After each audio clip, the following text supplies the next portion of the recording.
court of justice in which the deceased is judged is called the Ma'ati Hall, referring to the word Ma'at, which means justice and symbolized by the reed. The judgment is connected to the daily cycle of God Ra, the sun god, who went through a struggle with his enemies before his rising.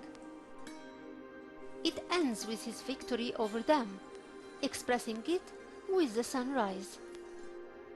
The deceased accompanies the sun through its struggle on board its boat, in which it sails through the night, and also the passes of the netherworld, which are dark.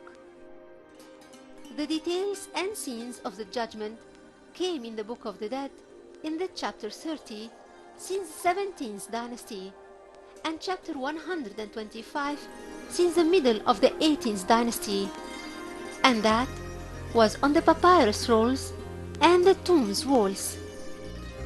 In the judgment, the deceased enters the court to state his innocence in front of a court seat, where Anubis receives him and set a balance in the middle of that court, which precedes Osiris's hall.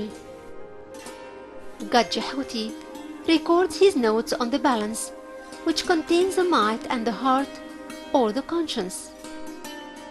Other gods appear in the scene, like the members of the Ennead of Heliopolis, and Hu, and Sia, and Shai, and Meshenet, and Renenwetet, and the devouring Amemet.